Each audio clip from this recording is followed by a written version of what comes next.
You know what, guys? If you've always wanted to be on this show, you have your opportunity to be on this show because we bought Gold Cup tickets today. Woo woo! Nashville. What is it? July 8th? We're going July 8th. Yeah. So We will see if you're going to the game in Nashville, eat some hot chicken with us at Hattie B's. Yes. We will be shooting some video at Hattie B's.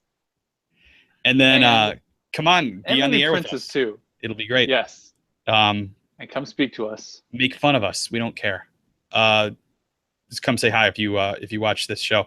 So yeah, it's always exciting when you buy your first U.S. match tickets of the year, I think, because it's really like, it's a game. A match isn't like official until you have the tickets and you know that you're going. Then you can start making the plans. So it's pretty exciting. It'll be my first U.S. match in my fourth decade. Well, technically, I guess I was in my fourth decade of life in the last year, but after turning 40. Are you? Yeah, you turned 40 in a few weeks. About a month. A month from 5 weeks from today, in fact. Are you going to scream, "I'm a man, I'm 40"? No, yesterday. Oh, absolutely.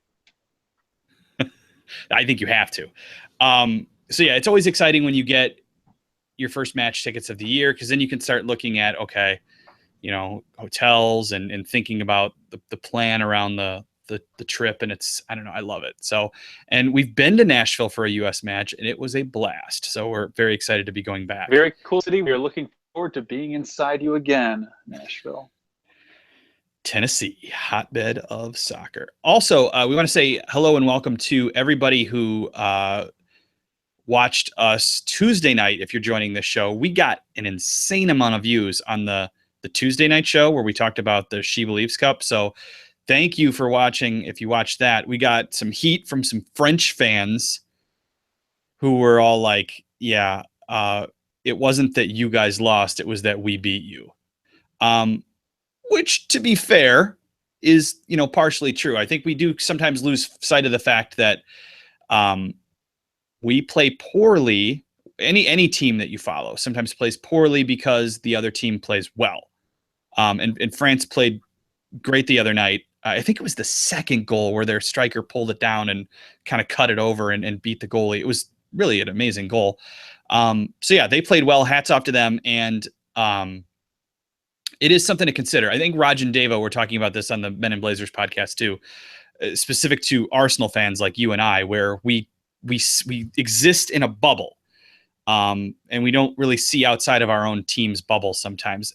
Granted, though, this is a show about U.S. soccer, so that's mainly the lens that we're going to look at it through. Yeah, I mean, I would say a couple things there. One is, yeah, of course, we're going to focus on the performance of the U.S. because that's basically who our audience is. Although, yeah, Mexicans, apparently French people, Welsh people, when we talk about their teams, love to come check us out.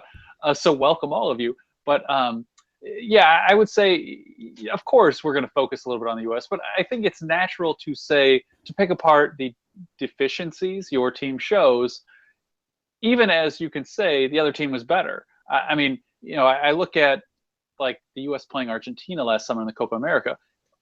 Everyone knew going. I mean, come on, Were they really better? Yeah, I can tear apart the U.S. for the way we played in that game, but of course we were seeing Argentina play at some of the. Maybe it wasn't as good as they were in like opening rounds of the Copa America, or maybe Messi wasn't as good as he was in the opening rounds, but they were miles ahead of us. I mean, it was like playing with children, and I can accept that they were far superior. I can point to all the ways they were superior. That doesn't excuse some of the behavior or some of the play we had. Jared says we were a Barcelona comeback. Messi and Neymar just needed to come play for us. Messi needed to swap jerseys. Neymar needed to come to the tournament and play for the U.S. Yeah, you know what? It's crazy that, and we're going to talk about Christian Pulisic and that incredible game he had yesterday. It kind of sucks that Barcelona did that yesterday, though, because they really stole all the attention in the world, in the soccer world, on themselves, and kind of rightfully so. So it happens when you score 3 goals from the 88th minute on when you need 3 goals to advance. But yeah, I mean, Pulisic starts, gets an assist right off the bat, gets a goal, gets what we thought was another assist, but it really wasn't. But still, like, when you watch him, he never disappears. He's always so heavily involved in everything. His movement off the ball was impressive.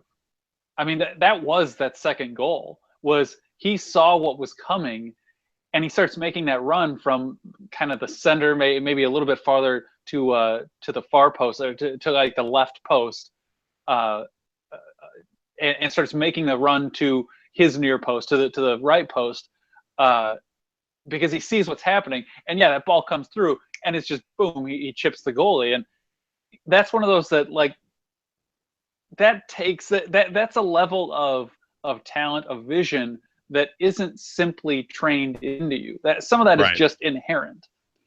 It's kind of like his first touch. I mean, you either have to practice that stuff at a very, very, very young age to perhaps develop it. I mean, you can refine it. Just look at Cristiano Ronaldo. You could refine it to like 0.1% or something, but you can't. You either have some of this or you don't. You have to be born with a certain level of ability, of vision, of your brain just working right, that these things, you can see them faster, or your brain connects, the synapses change, or energy moves faster in your head or something, so that things move at everything slows down in your vision, so you can just read things different. And in that regard, he is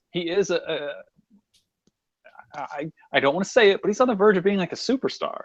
Realistically, if Aubameyang hadn't gotten a hat trick, he would have been man of the match. Yeah, I think he was easily, I think, Dortmund's second best player. Most rating sites, most ratings reviews that I read afterwards have him as like the second highest player on the field, and it makes sense. I mean, he scored, and effectively he had 2 assists. So, and he's 18. Yeah. He's not 24, or he's 18. That Royce, I mean, come on. A world-class player gets injured, and he's first up. I've said this before, I hope he doesn't go anywhere. The caveat being that that if Leipzig Tuchel wants goes, him to go there. Yeah, right. If Tuchel leaves, then maybe. But I hope he doesn't go anywhere. But everybody's paying attention now. Everybody, down to Real Madrid, Barcelona, and Bayern Munich, he's on the radar at least. He may not be somebody they want to buy yet, but he's absolutely 100% on the radar of everybody in the world now. This is nuts. We have never had a guy like this before. And, we always get heat for overhyping guys. Not USfanTV. I think this one's fair. But I think this US soccer fan. This is real.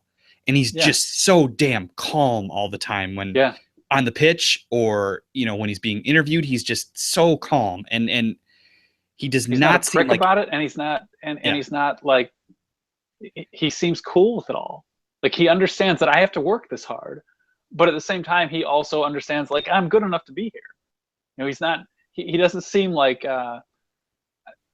as maybe odd, kind of as Messi, where it's like, I don't understand why I'm better than you, and I'm shy and I don't really know what to say. But he's not as like so self-critical, perhaps, as Ronaldo, where like, that dude's weird because he understood, I may not have been born with all the qualities of it, but I have all the like self-awareness of being the greatest in the world. And so I'm going to try, and I'm going to work, and I'm going to do more than all of you combined. Yeah, he's Douglas points out that he's humble, and he is, and not in a dumb athlete sort of way, like we see a lot of times where he just spits out cliches when he's being interviewed. He actually seems intelligent and thoughtful and genuinely humble, which is good too, because then he doesn't think he's bigger than anything yet, and he still realizes that. I've always heard of the people I knew who had met or had played. Like, I've met a few people along the way who like played with Donovan or something,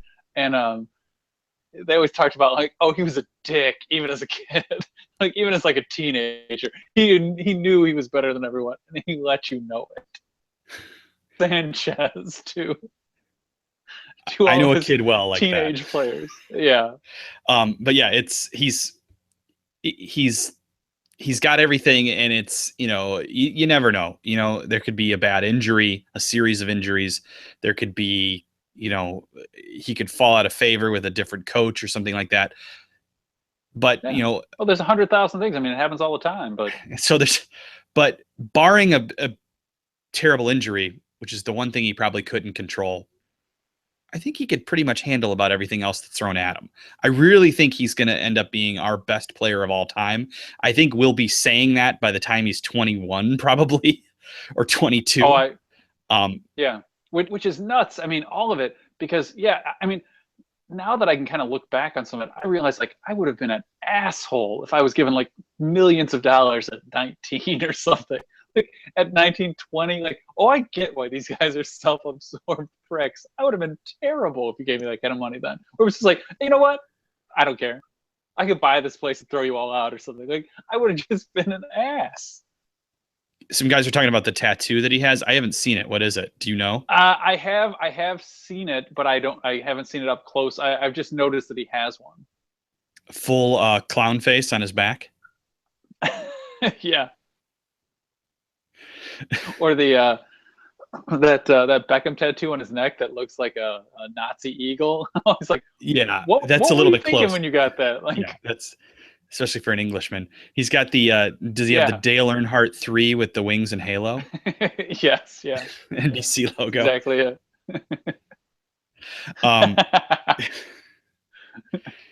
Yeah, it's what's funny too. I told you this today. So I had this idea. I'm like, I bet you the Hershey, Pennsylvania area media is loving this. And so I start popping on the TV stations and the newspaper Not so websites. much. Nothing. Zero. Absolutely no coverage that I can find online. Now, maybe they did something that didn't appear on one of the websites, but I could not find a single "this is our local boy and we're proud of him" story, not only from yesterday's performance, but at all. I found one like AP article that was clearly just a national thing that they posted, one of the websites in Harrisburg, which is the nearest TV market. But I mean, seriously, this dude is doing all this and he's from Hershey. And I know he did that Facebook live chat from his parents' living room. Like this insanely famous world-class athlete is like, from your yeah, area. That's my sister. Yeah. And it's a cat. And then nobody's covering him. It's so strange. So yeah, you would think, I mean, especially for being, aside from like Hershey and Hershey Park and Gettysburg, there's really nothing in that area. Like it's just country bumpkin land. And then to have, I don't know, if for nothing, like even if you discount the fact that, oh, it's soccer and maybe they don't know anything about it, like discount all that. There's just a kid locally who's suddenly rich because he's a sports star. Like that alone in a small market should get you news coverage. And you know what's crazy about it? Like it used to be, I can remember times when we would go sit in a bar and watch a game and we were the only ones there. And this isn't that long ago. Yeah. Now, like my wife is from a tiny town in the middle of Illinois. And some of those people who are your traditional, we love high school football on Friday nights, she's got friends who like soccer. Like she's got a friend who's a Chelsea fan. He likes his college football. He drives a pickup truck and he's a Chelsea fan. Like it's not that strange to like soccer anymore, but you've got this kid who's from Hershey who's right there in your backyard and you don't cover him. It's bizarre. Maybe if you're Amish. And granted, maybe they have and it didn't post online or something, but the fact that I could come across nothing, I think was a pretty sad sign. Pulisic is fine here. Why do you want him to move so much? I don't want him to move. I've said that before. I want him to stay where he is for now. No, yeah, absolutely. No, God, why? The only place I'd even want him to go would be Arsenal, and that's just so I could have the jersey. But honestly, no, I want him to be at. I want him nowhere near Arsenal he's right now. A way better team. Yeah, I feel like Arsenal would screw him up. That may be the one thing that could screw him up. Although I would get the jersey for sure, but yeah, no, I stay where you are, and you've got a good thing going, and keep it going there for a while. I don't want him to move. Maybe eventually, maybe in a year or two, but not now. And it brings up a great question. Do we, as good as he is, start him in the middle, or do we keep him left or right in a couple of weeks? I still think you take him out wide because of his size and his speed, and if nothing else, his youth. I mean, yeah, he is playing at a higher level. He is playing in more important games than 90% of what he's going to see playing for the U.S. But having said that, I mean, I guess you could say 100% if you're going to look at just quality, but 90% in terms of, once you make the World Cup for the U.S., I think especially as an American, country trumps club. So those games are going to come out as more important than even playing in like a Champions League final or something, even if that will still go down as the biggest game. But I still think you're playing him out wide because he's faster and it takes some of the pressure off him. I mean, what you don't want to do at this point, regardless of what happens, is kind of stifle his growth or make him think that, oh, he's going to struggle or something. You want that kid to succeed, and so you want to give him every opportunity. So you take him out wide where he's just going to face fewer players. He can dribble around people. He can look like a hot shot. He can get crosses in, and he can still cut into the middle and score goals or take shots, whatever it might be. And on top of it, then, where I'm saying you take some of the pressure off is you let some of the creative players we already have, some of the guys in the middle, carry that load, and you let him kind of be a flashy showpiece, show pony. If Jared's got he wants Nagbe on the right, Fabian on the left mid. We're going to talk about Fabian playing midfield again in a little bit here because Bruce has reopened that can of worms, which is a good can of worms in our view. And Villafaña playing left back. I think you're dead on with the right hand or the left hand side there, and then he wants Pulisic in the middle. I mean, yeah, I think you've got the left hand side exactly right. If Pulisic plays right, then probably Sasha would play middle. If Pulisic plays middle, then yeah, Nagbe would play right. So I think that's. The one thing, I guess maybe we're kind of jumping ahead here, but one of the things I've actually been thinking about is what if we moved him up to forward? You make him the kind of the playmaker or something there, or You could. maybe not the final striker, but yeah, you kind of play him in an attacking, like a full-on attacking position, but you make him the creative forward there, kind of the reserved guy or something, and you let him be the playmaker for Josie or the wings coming in or something like that, and you give him the opportunity to play the ball more, but you give him fewer guys to have to dribble through and less traffic to have to deal with. Yeah, it's not a bad idea. Kind of what he was playing today for Dortmund, where he was sort of the guy there to back up to play the ball to Aubameyang. He's so good though at running onto those balls. Like that maybe he needs to sit a little deeper, but he definitely wouldn't be the fully forward. I think that should be Bobby Wood, but yeah, that would work. I would agree there. Yeah. So, I mean, it does take Josie off, and Josie's been in such good form, but yeah, I do think. What if you tried it? Or you do something more even, so Josie can still use his size to body up against guys, and then play the ball off to Pulisic, who could play a give and go or something back to Josie to try and shoot or whatever. You can lay it back. Then Pulisic has kind of the field in front of him to play it wide to DeAndre if he's not hurt, overlapping, or maybe Villafaña, or if you've got Nagbe on the right and you've got Fabian on the left to come in, you have suddenly attacking options, and that's one of the things that makes what we have remaining in this round actually more exciting. And sure, that I guess is just focused on the U.S. because we do have to look at, Mexico was simply better than us in November, but having said that, we got to find something to be excited about, and I think our defense is kind of might actually be coming into some kind of basic set. I think we now can put Bradley where he's probably most successful. Now we just have to figure out who takes all those kind of wide positions. And there should be attacking power to actually score goals. Maybe we stop just sitting there and getting like 1-0 games at best. I mean, it's CONCACAF. We all know what the hell happens in CONCACAF, but when was the last time we had this many in-form guys in attacking positions to the point where we're trying to figure out a way to squeeze them all in? Never. And it's never. Like, seriously, like, I don't want to take never. Josie or Bobby Wood. Definitely not Bobby Wood out of the starting lineup. I'd rather, some type of 4-4-2 where you have two strikers and Josie and Bobby Wood are both out there. So I would probably sit Pulisic then at the 10, or I like him on the right, since that's where you tend to see him with Dortmund. But yeah, it's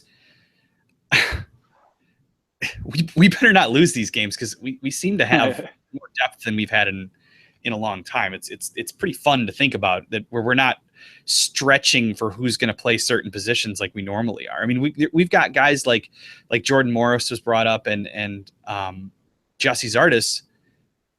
Where are we going to squeeze these guys in? Yeah, I mean, they're definitely going to come up on our forward depth chart that'll come out tomorrow. I'll give you a hint. They're both going to come up in there. So will Agudelo, seeing him go by. His name go by in some of the comments. But yeah, it is a nice problem to have. I don't know the last time we actually had this much. I can't think of another time we had this much kind of attacking talent, players you truly wanted on the field, and could challenge players who you also want on the field. I think we're finally looking at, there might be 18 guys that like I'd be cool with seeing play. I can't think of it. We've never had that. Usually it's 12, maybe 14, 15 at the most, and sometimes that's counting 2 goalies. Sometimes it hasn't even been 11.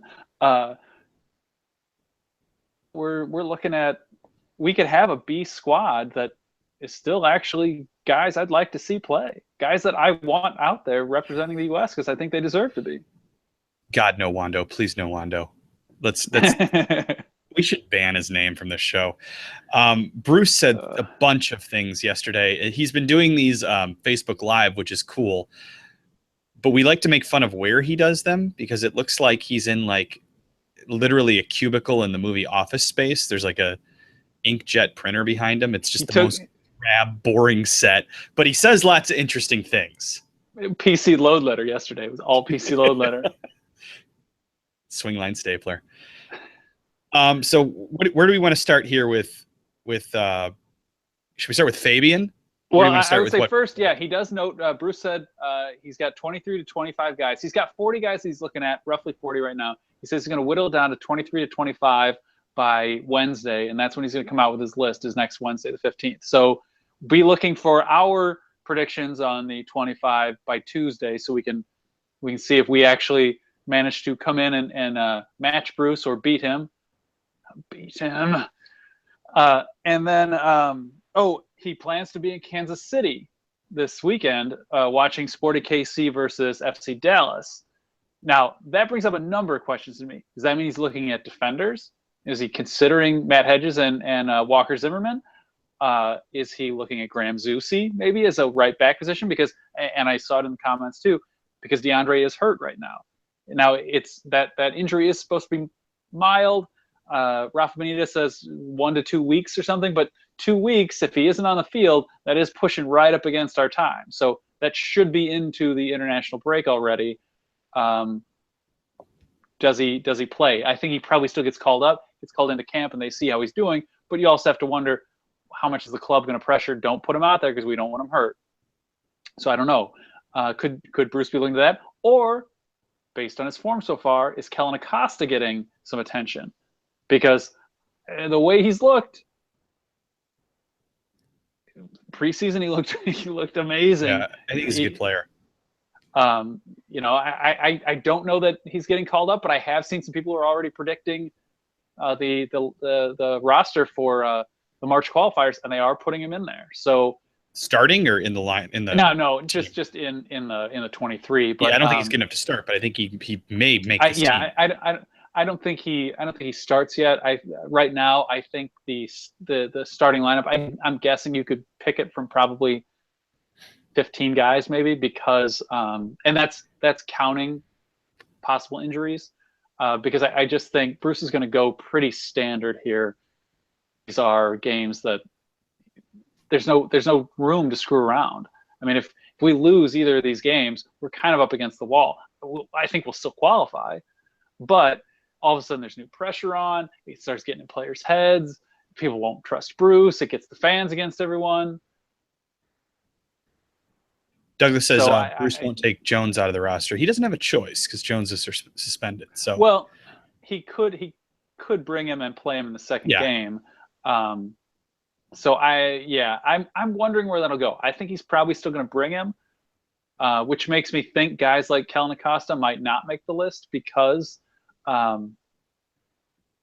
it's just another guy that I think you're going to go for a sure thing if you're going to bring someone, because you're already cutting a spot out for Jones and possibly Timmy Chandler. I'm not sure Chandler makes it if DeAndre is absolutely able to play. If Chandler's back and not hurt, I don't think Chandler makes it. But because of his suspension too.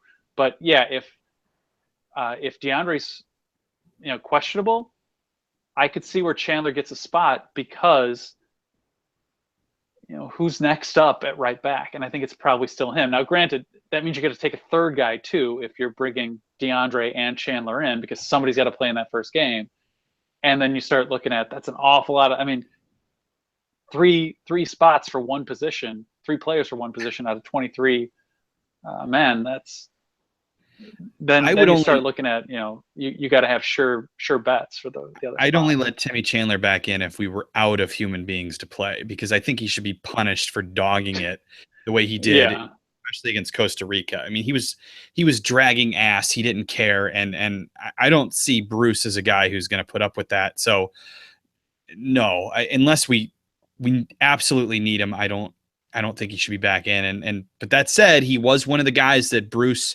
when he went to Germany, he met with. I don't think he met with Julian, but he did meet with Timmy Chandler. So I mean, Bruce brought him up. Bruce has named him. As a potential, and so long as DeAndre isn't a sure thing, I could see where he gets the call up. Now, if DeAndre's a sure thing, if DeAndre's playing, absolutely. If he's fully recovered, I don't think Chandler makes the list, because I think if nothing else, you question his heart, and he's going to miss one of the games anyway. So just give him the seat for 2 games and reevaluate things in the summer. But who knows? We'll see.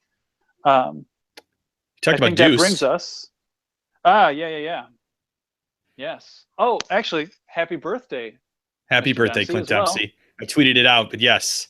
Happy birthday, buddy. We're glad to have you. I thought I would have some like birthday things for my kids around here, like one of those little horn things. I was going to put it up on his face there, but I couldn't find them. So happy birthday to him. Happy birthday, Deuce. We hope you're watching. We know you're not, but we hope you're watching. He's an avid viewer, I think. Of course. I'd love to go fishing with him. I love fishing. I think he's here if he's healthy enough. It is a good sign that he played and scored. So things are looking up. And Bruce didn't write him off this time. I mean, just a few weeks ago, he said, no, not a chance. Yeah, it was this time he said, we're going to be careful. It was, we think he might. And then it was, well, he's not going to, we're going to be careful. And then he goes 90 for Seattle after getting the green light and scores. And now I think, yes, he should make it. I'm not exactly sure where we're going to put him. I think he goes in as another forward, but yeah. And he's flexible in that regard, that he could come in any number of different types of formations that you wanted to throw him out there in. So yeah, he's probably on the bench as a forward, but I think if Deuce is healthy, you got to have him. It's just, we've got so many other guys that we think have to be there that, by roster's out next Wednesday. Is that right? So by next Tuesday, we'll have to figure out who our picks are, and then we'll see how wrong we were. I mean, I have mine written here. I wrote these things. I wrote these at least a month ago. They've been sitting in a Post-it note on the outside of my notebook here for at least a month. I'm just refining it. I'll have to. I think I have Dempsey on here with a star next to his name. Yeah. For would he be back? But we'll see. Another one. I think it'll depend this weekend on whether or not Tim Howard plays and plays well and is okay. I know Bruce said he's going to be watching that. He said Raimondo has probably the top spot amongst MLS goalies right now, but he said he'll definitely be watching to see if Timmy's playing. I'm guessing you're probably going to see Guzan as the number one, but Raimondo is an absolute possibility. It may depend on who's best in camp in 2 weeks, but I'm guessing we know the three keepers already. I'm guessing it's going to be jump here and say Tuesday. We're going to say it's going to be Howard, assuming he's healthy. Come Monday morning, Guzan and Raimondo. Our 2014 World Cup. Pretty much, yeah. And probably our 2018. Douglas wants to know if any of the U20 guys make the team. I don't think so. Not now. Room. Come summer, maybe. I think probably they'll get to play in their World Cup and see how they do there again. I think their problem is there are a bunch of guys who could play on that team who couldn't leave their clubs because they're superior even to those guys. That's I think what was probably most impressive about them winning the CONCACAF championship was that they did it without some of their absolute stars. I mean, guys like Christian Pulisic. He's U20. Go playing. Yeah. He's one of those guys who would be there. And was at a club that wouldn't let him go. We'll see what happens if when their World Cup takes place, if maybe some of the other guys have been released already, if either their season may not be up, but maybe they're close enough to the end that their teams let them go or something. We'll see what happens. But yeah, I'm guessing none of those guys make it yet, but maybe you'll see them at the end of summer or like friendlies before World Cup qualifying starts again, or I'm guessing they probably won't. Up. There went Klinsman. He didn't like me saying that a U20 wasn't going to make it, I guess. Everybody drink. That's going to be the USfanTV drinking game. That's one of the things. If one of the heads falls behind Chris, everybody has to drink. I got to get my other heads finished. I have a bunch of them printed out, but I haven't mounted them on foam core, so they're all sitting upstairs that I want to swap out, so I don't always have to have the same two. I've got a bunch of them now. That would be better. That would be fun. You need a. Who else would you need? You have a Bruce Arena? We probably need a Bruce Arena.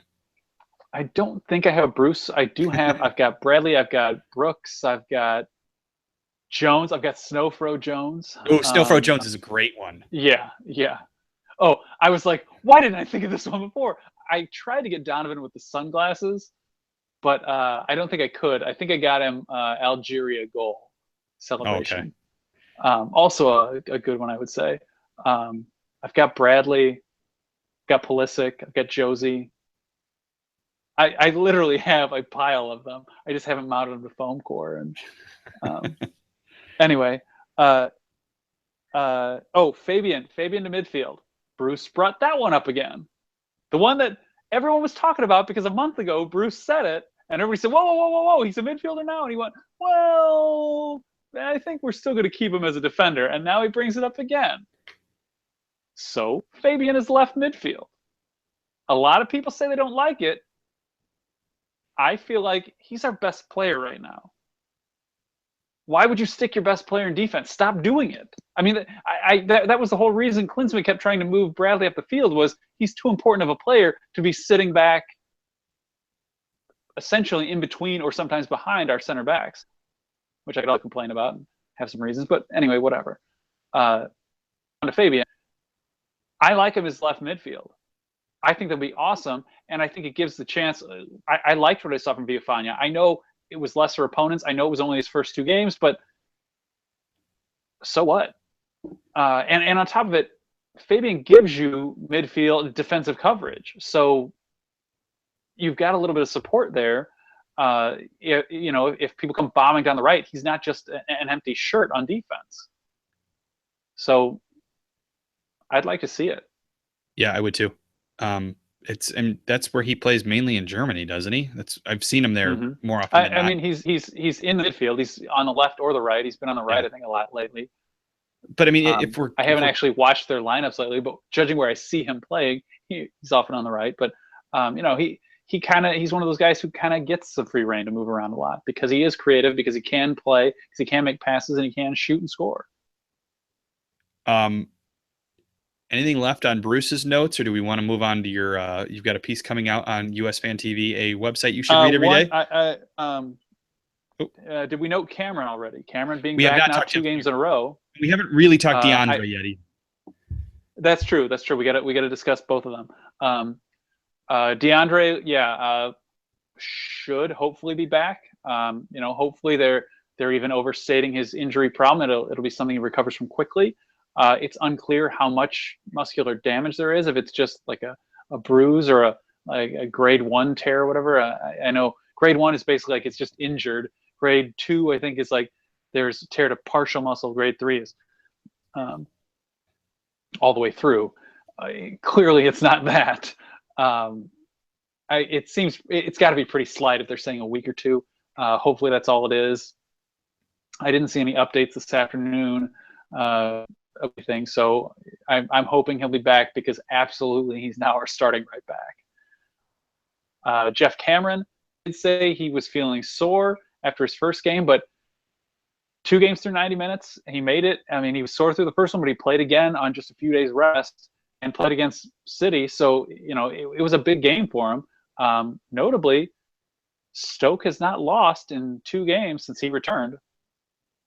That's a little facetious, but facts are facts. They haven't.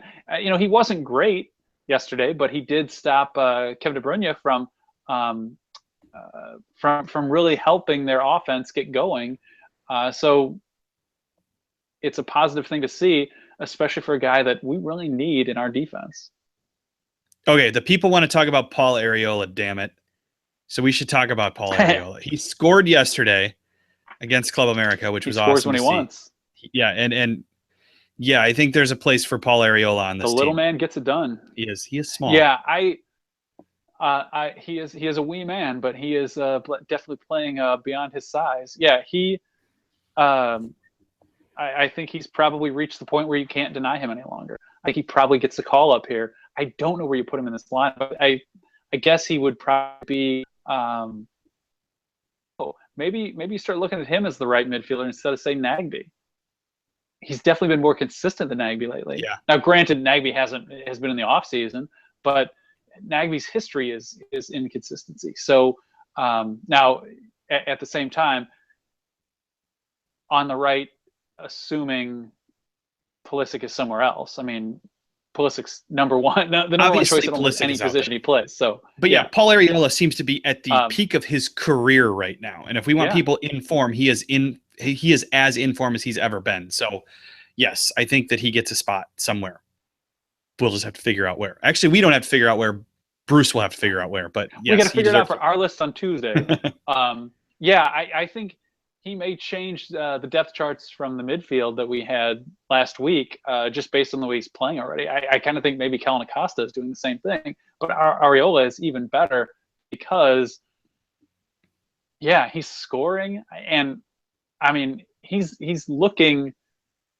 Hyman is for Rangers a bit, where it's like he's getting the offense going, and then he's finishing off the plays too. It's great to see. All right, forwards. You've been doing every Thursday. You've been releasing a portion of the team the depth charts, and here the only one we haven't done is forwards. So this one's kind of the most obvious, at least off the start. Yeah, I don't. I won't give the full list here because I, got to give you guys some reason to go to the website, right? Beyond it just being awesome. Awesomely terrible. I think absolutely we know the first two. It's Josie and Bobby Wood. There's no way around it. If Dempsey's back, I'm putting him at probably number 3. Jordan Morris over number 4. Jordan Morris. I'm going Jordan Morris because I think, because in the way we've done these lists is we've only put guys in one position. So guys like Pulisic, who could play over, Cameron, who could play all over, Kellen Acosta, who could play all over. We've only put them in the position that they're probably most likely to play in. So there are guys who, we set as center backs who could be the number 3 left back or something, but we counted them as center backs or whatever the position might be because I didn't want to keep putting the same guy in 5 different lists. But I'm going Jordan Morris number 4. I wish it was probably Aaron Johansson, but I just I wish until he's playing regularly again, doing something. To me, he's kind of like Mix. I'm not sure I ever see him playing for the U.S. again, and it's unfortunate because I always liked him. I thought his talents were far better than kind of the short shrift he got. I really wish he'd gotten more opportunities. But unfortunately, the injuries that have kept him out at the club level are really keeping him off the national team. Who's 5? Juan Agudelo? Julian? I will say that I'm looking at 3 guys. Julian would be one of them. Agudelo is another. Jazzy Zardes would be another. I don't know. I won't say perhaps who's number 5 right now, but get any one of those as a potential. Fair enough. Speaking of Bobby Wood, unless you have other thoughts, I don't know if you guys saw, but PlayersTribune.com released a story that he wrote about going to Germany, kind of about how he became a professional player. It's awesome, and it's kind of hilarious. Like, he was 9 years old and didn't know what the World Cup was. His friend's mom had to explain it to him. And he talks about how he only started playing soccer because his mom was busy because she had to work. And so she signed him up because his friend was playing, and his friend's mom could carpool, could drive him to practice. He wanted to go play American football and had no idea that what soccer was. He didn't care. He didn't have the equipment, didn't know what the hell he was doing, so he started playing goalie because of it, and he just got thrown out of the field because he was so fast. Yeah, it's a good piece. If you haven't read it, it's on the Players Tribune, which is that Derek Jeter site that basically lets athletes publish their own stuff. Yeah, he goes to Germany then, and he's being made fun of. Actually, well, his mom moves him to California because she's like, oh my God, this kid's good at soccer. And then he goes to Germany. He's like, really? Me? Like, you want me? And then he's being made fun of by his teammates, and he's just like, you know what? When he was at 1860 Munich, and he's like, you know what? I'm just going to take it one day at a time and try to get through this. And it was if you guys haven't figured out, Leipzig is always trolling. But not always. Sometimes he throws in normal stuff and it throws you off. Like when he starts calling for mixed discarud. The Bobby Wood piece is, I know it was on the US Soccer Reddit, or it's on playerstribune.com. Go read it. It's funny. It reminds me of, I remember reading Larry Bird's biography, and he was just he was such a hick in Indiana that he didn't really know what college basketball was or that it was an option. He just knew that he liked to go out and shoot in his jeans. It wasn't quite to that degree, but it was funny. And it gave you some insight into how a kid from Hawaii can get to the Bundesliga. So pretty cool. It was also pretty funny hearing him talk about he didn't know what a winter coat was until he had to go to Germany, and he'd never really seen snow. He thought it just came as a few flakes every once in a while when he'd go visit his grandparents in Japan. It's a really good story. It's really interesting. If he really did write it, he's not like your average professional athlete. He's really Players sensible. Tribune has pro journalists writing that stuff for the all the pieces I've seen have been pretty normal. So I'm curious, how much is they were interviewed and someone wrote it on their behalf. I don't know, but either way, it's actually really interesting, really cool. It's a cool story as a US fan, and I think just as a soccer fan. One of the comments I saw. What do we got? One of the comments I saw go by. Terrence Boyd. No Terrence Boyd. I would love to have Terrence Boyd come back because I love that his dedication to the Cyclops went all the way to getting a tattoo on his arm. I would love it if he would go like, like actually playing for the U.S. Normally, I think that stuff is stupid, but his dedication is so strong to it that I've come around on it, and I think it's hilarious. If he was scoring more, I think he'd probably have a shot. As it is, I think he's just too far down the depth charts. He had a shot, say, 8 years ago or whatever it was, but his inconsistency, I think, never quite made it back up. To me, he's sort of like Agudelo, except Agudelo can also,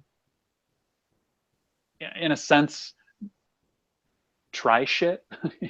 Like Bruce says about Dempsey. Agudelo has a vision for the game and has some skills that I think move him up beyond where maybe he would otherwise be. Because I think he and Boyd kind of, maybe almost cancel each other out there because they both kind of float around. You're not necessarily going to be able to count on either of them to score consistently. Agudelo can provide other things, though. And so I think that moves him up a couple spots. Boyd, I think, is so dependent upon his goals. And we have other guys who can score right now, or are scoring right now anyway. Leipzig brings up, he wants to see articles by Fabian and Jermaine. If you haven't seen the Jermaine piece, and it might have been Grant Wall or somebody else, it was before the 2014 World Cup. There was a piece about Jermaine and his relationship with his father. And he was told a lie about his father for a long time. His father actually was in prison for some sort of drug thing, but his mom told him that he died or something like that. I may be mixing up facts on this because it's been years since I've read it, but it was fascinating. Because you're an idiot. Yeah, I am also an idiot. But yeah, and then his wife arranged for Jermaine to meet his dad. It's a pretty intense story, and it's pretty wild. So I recommend you. I've given you all I can give you on this. I don't know who wrote it. I don't know exactly when it came out. I think it was right before the 2014 World Cup. Use the Google machine on the internet. The Google can be your friend on this one. So yeah, I think we've run the course in this show. What do you think? Yeah. I've got nothing else than I can think of. Agudelo is definitely better than Neymar. Oh, without a doubt. Take that, Neymar. All right. The website is USfanTV.com. The Twitter is @USfanTV. Give us a follow there if you would. Send us your questions at any point during the week, and we'll try to squeeze them in here. But you know what? Just show up and ask us questions too. It's easier. Facebook. Like us on Facebook if you haven't. I'm trying to do more on Facebook. I do way more on Twitter than Facebook. I'm trying to do more on Facebook. Ye old book of face. Give us a like there. We got Instagram. We put stuff up there sometimes. Chris makes fun little things. We hate Snapchat. Yeah, I wanted more favorites from my Valentine's Day. My Valentines for the players. I thought they were funny. They were pretty funny. Some of them made me laugh. Some of them just amused me. We have YouTube. You know that because you're watching. Give us hit the little subscribe if you haven't already, but I suspect all you guys have. We're almost at 200, so very cool. We got a bunch of them the other night after the Tuesday night show. If you don't know, we do these shows Tuesday night and Thursday night, and sometimes we do special editions of these shows when like a game happens or a firing happens or a hiring happens or something like that. Thanks to Christian for always throwing our stuff on Reddit. That's pretty cool. For those of you who have been asking for a podcast, we may have news for you on that next week. Chris, any final words? You are done. You're done. Good night, guys. You're done.